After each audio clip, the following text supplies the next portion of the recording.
Welcome back to OpenLine. Kent Oliver from the Nashville Public Library is joining me once again tonight. Thank you for being here. Oh, it's my pleasure. We are talking about banned books, the push to ban books, the push for oversight of books and material in our schools. I want to talk a little bit about this American Library Association survey that recently came out. It's pretty interesting, some of the findings. It is. It's 71% of those that were surveyed opposed any type of censorship or book banning and withdrawal of books from libraries. And what was really interesting about it, you can see from those numbers, it wasn't like one of our political parties was really high and one was low. I think Democrats were 75%, and Republicans were 70% in opposition to it, and of course independents were surveyed as well. But again, I think it made me feel good when I saw it, because it goes to the core of what we're about in a democracy. And we don't want to limit information, because our democracy is stronger when we're exchanging accurate, uncensored information. And people realize that. Yeah, of 1,000 voters surveyed, 472 were parents of public school children. Which I thought was incredible too. We were just talking during the break. PEN America says that just in the last 9 months, U.S. schools has pulled 1,000 book titles in the last 9 months. I know. This is a hot topic right now. Oh, it's huge, yeah. What do you think is behind that push? Why right now? I think it goes to just the fact that we're all concerned where our country's going. And it may or may not be a partisan movement, although some indications say it is.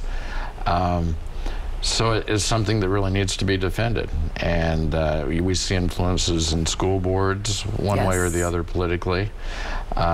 Typically not as much in public library boards. But I think a lot of things driving that. So, and I think it's kind of ironic when we're watching the news and watching what's going on in the Ukraine, that this sort of thing is happening here, because what the government in Russia is known for, and what could potentially happen in the Ukraine, is you could start seeing this type of censorship go on. Most certainly so. Let's talk about some of these banned books. You're a librarian. Tell me about some of the ones that you have read, the impact they've had on you. Well, you know, the one that we talk about a lot and we've all read is To Kill a Mockingbird. It's been banned. Another one that people are often surprised at is the Holy Bible.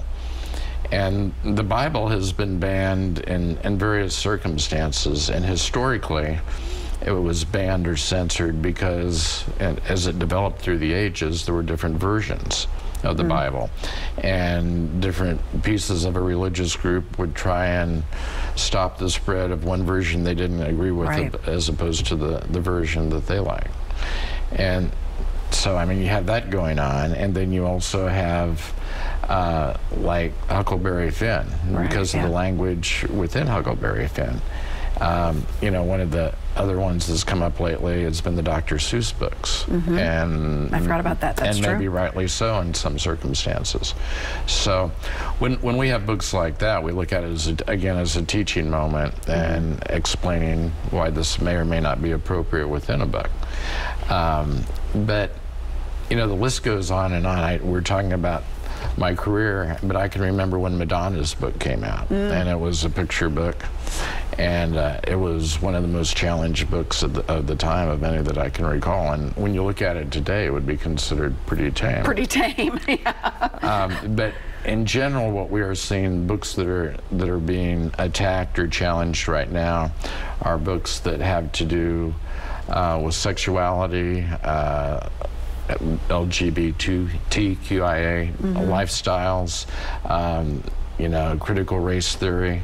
There's definitely a pattern to what we're seeing, and it is disturbing, because again, our society is changing, and we have a whole universe of people in our society that we need to learn about and know about and help grow and live good lives. I am outside the bubble when it comes to the library world. I'm just the average reader. You are inside the bubble. But it would seem to me that these challenges and bans it's a cyclical event. Is that true? I mean, I feel like it is what I've seen during my career. One of the documents that I like to talk about is a document called The Freedom to Read. And it was developed between librarians and book publishers in 1953, I believe. And it talks about defending the freedom to read and the right to read. And it was written in response to McCarthyism. And so it was kind of the first defensive document that we saw come about in the library world that really pointed out what was going on politically. But still very relevant today. It is very relevant, and when I'm visiting with people or doing presentations, I often will read part of the Freedom to Read because it's an important document. And if you don't tell people when it was written, they think that it was written in the last year. So. And it's kind of one of those aha moments when you say it was written in 1953. Yes, yes. Yeah, sometimes we've come far, and sometimes we haven't come very far at all. Sometimes we haven't, yeah.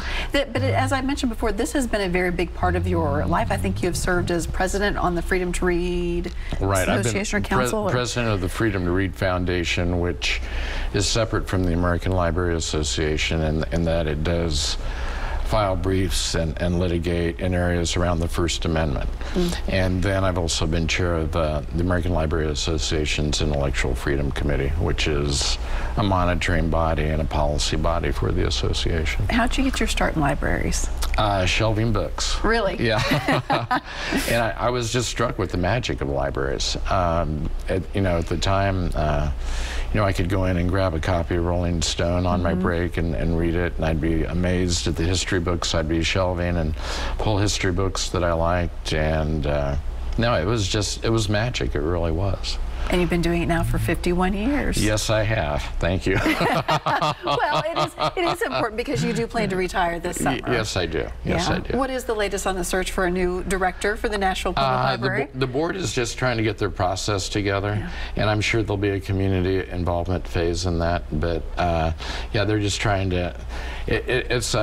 It's really quite a process, because I'm sure they will do a national search, and the library world and library directors, when you get to a certain size libraries, you have people coming up, and then you have people that are established, and you want to find the right fit for a community. What is the right fit for our community? Nashville's so unique. Right. Well, the magic but the thing here has been the collaborations we've had. We have great collaborations across the city. There's so many great nonprofits and other elements of metro government that we collaborate with, and you really want somebody that can work and play well with others, but you're interested in moving the city forward. I've always said one of my favorite phrases about libraries is libraries build communities. So I think we're at our best when we're meeting challenges within the community. So it may be literacy, it may be equity and inclusion. There are a lot of different things that I think we contribute to and do pretty well. Yeah, it goes beyond just opening a book. Oh, absolutely. Really, way beyond that. You have expanded our library system in your, 10 years here, 12 years here? Yeah? Yeah, we've opened a new Bellevue branch, Southeast, which is receiving a lot of attention right now with the Global Mall coming to Metro. We've done a lot of renovations at a number of libraries. The Donaldson Library is under planning right now, the new Donaldson Library. And we've had a breaking ground ceremony, but the real work should begin this summer on that. That's exciting. Yeah, that's really exciting. What do you see in the next few years for the Nashville Public Library? That's in the works right now, that you know is coming. Well, an exciting thing is that we are now helping to manage NECAT, the PEG channel, and so you'll have competition in Channel 5. No, well, a couple of things are going to happen there. We're going to have more and more library programming up on the TV. During the pandemic, we got very used to putting our programs up on Facebook, and now we're going to have another vehicle to put that up. And in addition, we're going to be doing collaborations with area colleges and universities for their programming. Hope to expand to other nonprofits to include programming on their part. Keep some of the things that the NECAT folks have been doing as far as classes for people in the community to learn how to produce and film. But at the same time, we want to see if we can't push the boundaries a little bit. I do want to talk to you about the pandemic a little bit. That was really challenging. Yes, it was. To the library is a place where the doors are open, come in, take part in our services that are free for the most part. And you had to shut the doors for so long. Right. So long. Right.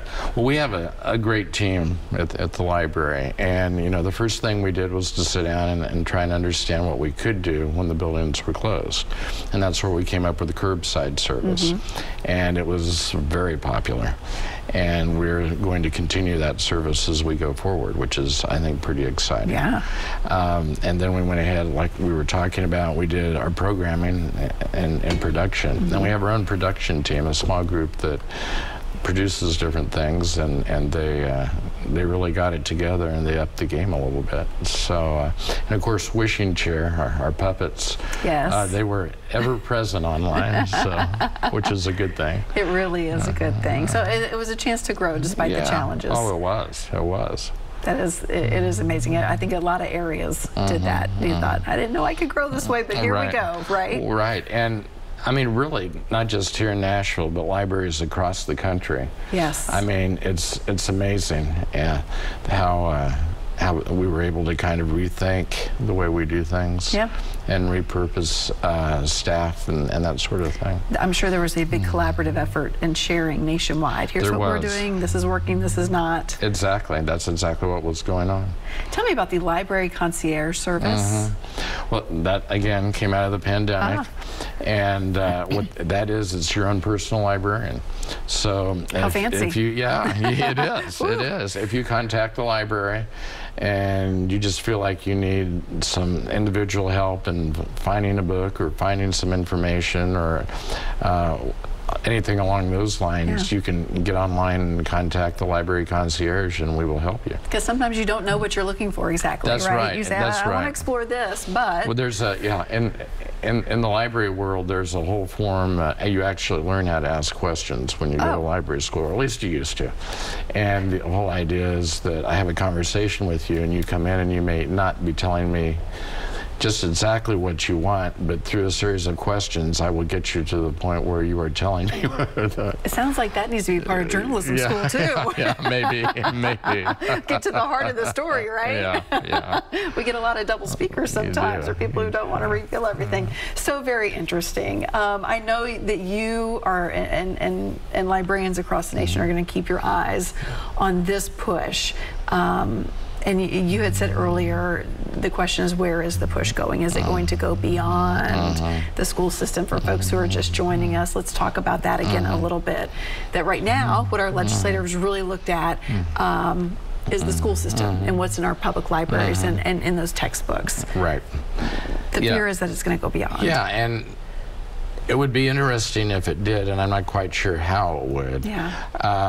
You know, one of the attacks that libraries receive, frankly attacks or questions, is how can you have this obscene material in your collections? Well, libraries do not have anything that is obscene or legally obscene. It's against the law. And in Tennessee, I can't believe that you would find any library that had intentionally included material like that within it. And I guess the question always comes to who's going to define obscene. Right, and legally there are different community standards for obscenity, and it's pretty well defined in state statute. There are the community standards as well.